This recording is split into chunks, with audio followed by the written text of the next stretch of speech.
Welcome to Saraswati Group Presents Learn English with Hitesh Shukla. Today we are going to discuss the chapter number 1. Last time we had discussed pre-task about Dasarath Manji.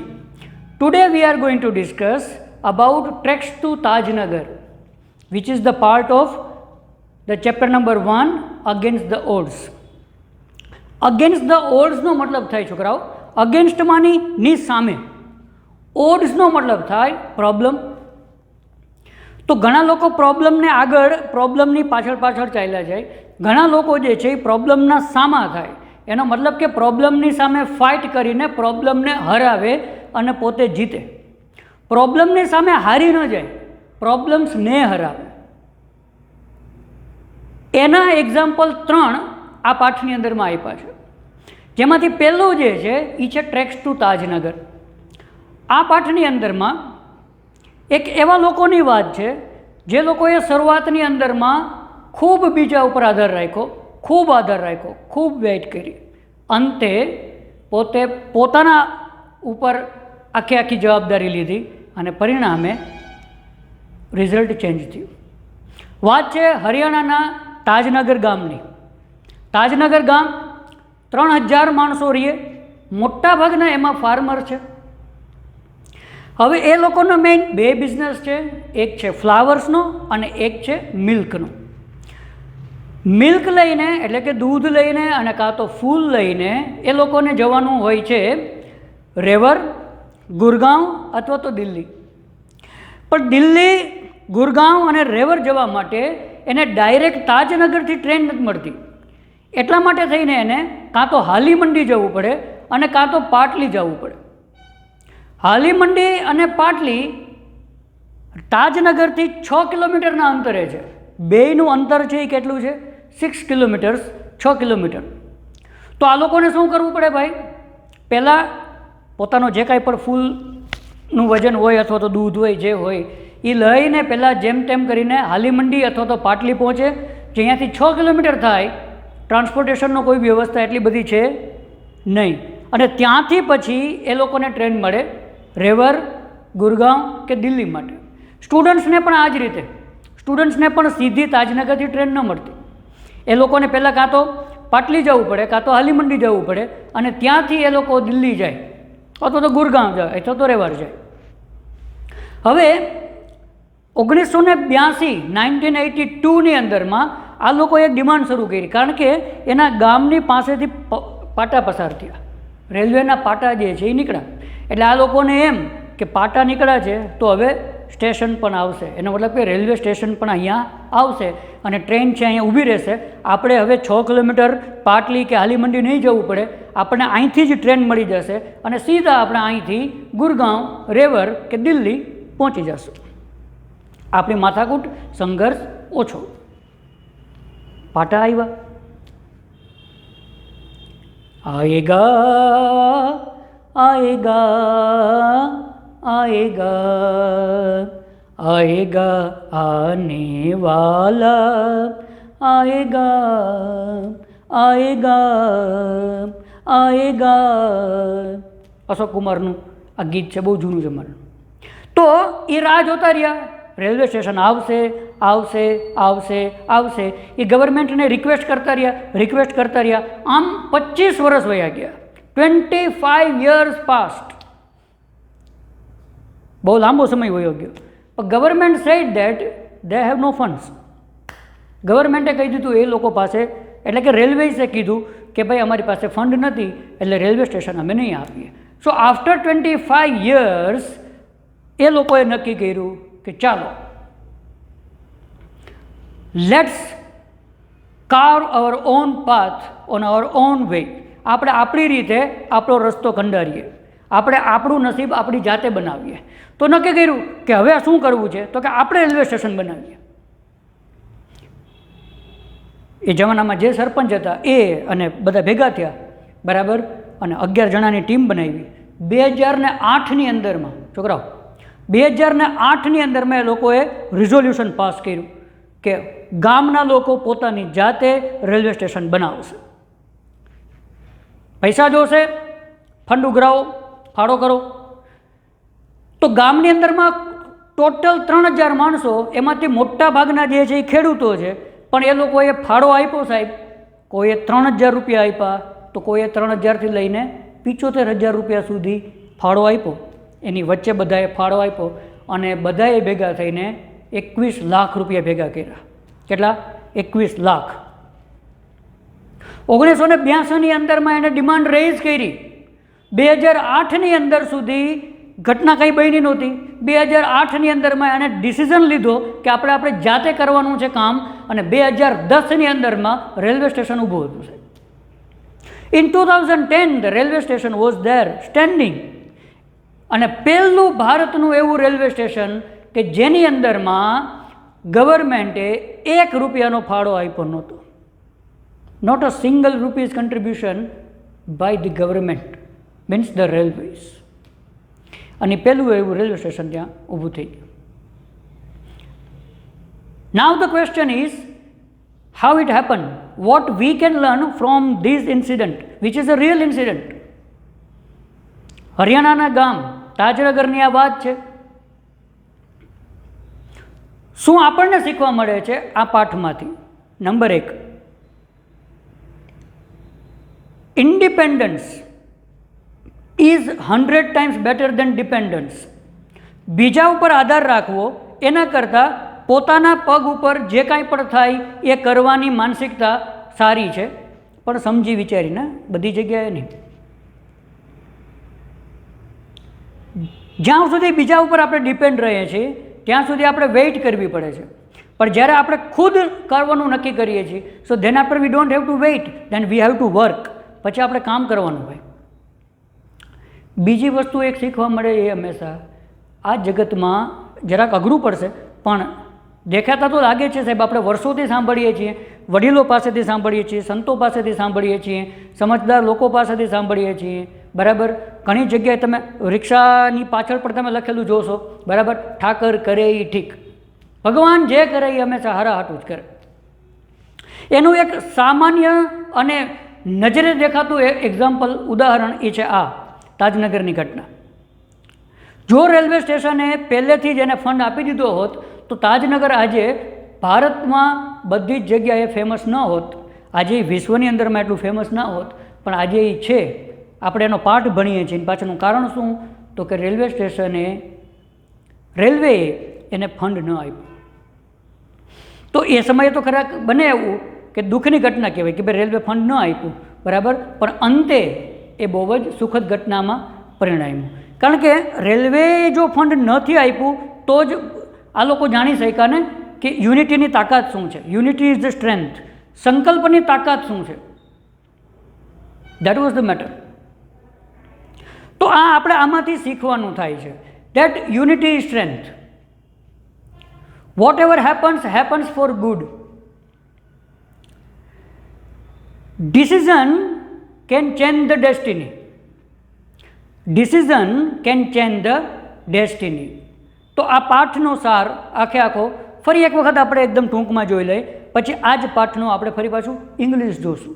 પહેલાં આપણે ગુજરાતી જોઈ લીધું, બરાબર. ફરી એક વખત આખી ઘટના શું થયું? તો કે ભાઈ 25 વર્ષ સુધી ગામના લોકોએ, એટલે કે તાજનગરના લોકોએ ગવર્મેન્ટની પાસે રિક્વેસ્ટ કરી, પણ જ્યારે એની ડિમાન્ડ પૂરી ન થઈ તો એ લોકોએ આખી જ વાતને પોતાના હાથમાં લીધી અને પરિણામે એ લોકોએ 21 લાખ રૂપિયા ભેગા કર્યા અને પોતાની જાતે આખું રેલવે સ્ટેશન ઊભું કર્યું.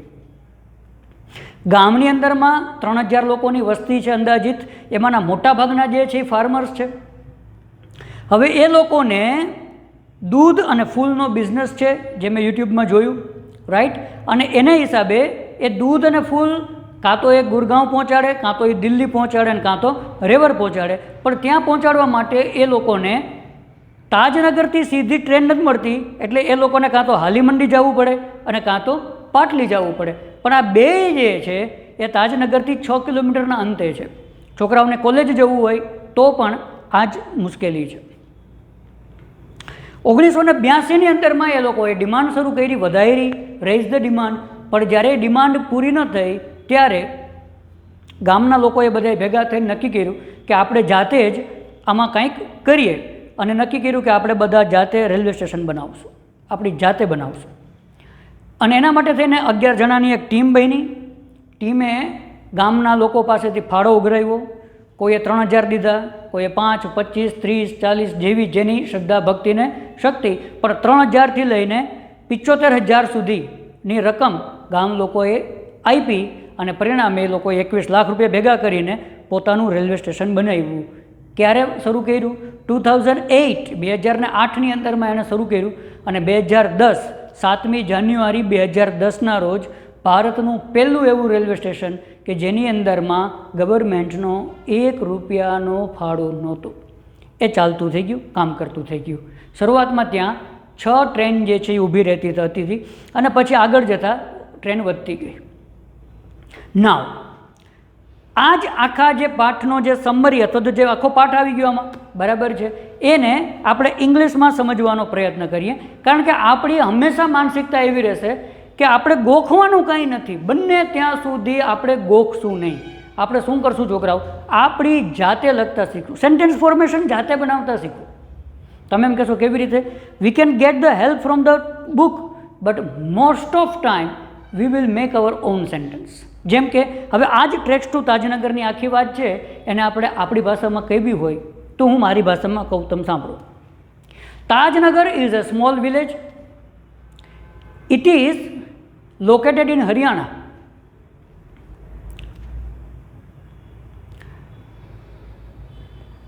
Most of the people are farmers and there are almost 3000 people in the village. They have flower business or milk business. They have to go to Revar, they have to go to Gurgaon or Delhi for the business, means for delivery or for study purpose, especially students. They have no direct train, so they have to go to Halimandi or Patli to get a train. But Halimandi and Patli both are 6 kilometers away from the Tajnagar. That's why they were in trouble. They were facing problems. They demanded the railway station for 25 years. But railways said, we have no fund. At last, the people of Tajnagar came together and they decided they will do something themselves. In 2008, they passed a resolution that since the railways had no fund for them, they would create their destiny themselves. 11 members team was formed. They gathered money from the villagers. Somebody donated 3000 rupees, to somebody donated 75,000 rupees. This way, they collected 21 lakh rupees. In 2008, the construction was started. In 7th January 2010, the first railway station was started. This was the first railway station on which the railways, the government had not spent a single rupee. What is the learning lesson of this chapter? We can learn many things. The first is, problems are sometimes good for our better future. Whatever happens, happens for good. Unity is strength, and decision can change the destiny. So we should focus on these lessons, that we should learn to take decision which can change the destiny. We should always live together with unity, with harmony, with peace, love and joy. We should not fight with one another. The next one is, we should have the positive attitude. Whatever happens, happens for good. So, in spite of being angry, in spite of complaining, we should try to find the solution. And this is, we can learn from this chapter. Clear? So, this was Treks to Tajnagar. We discussed in Gujarati the whole story. We discussed in English the whole story. We also discussed the lessons in Gujarati and English both, and we discussed what we can learn from this whole chapter.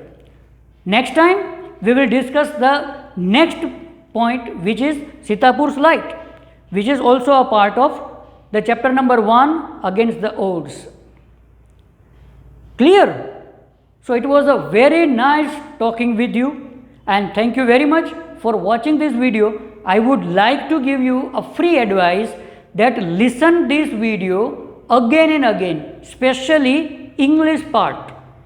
If you listen English part 2, 3 or 4 times, you will get grip and confidence.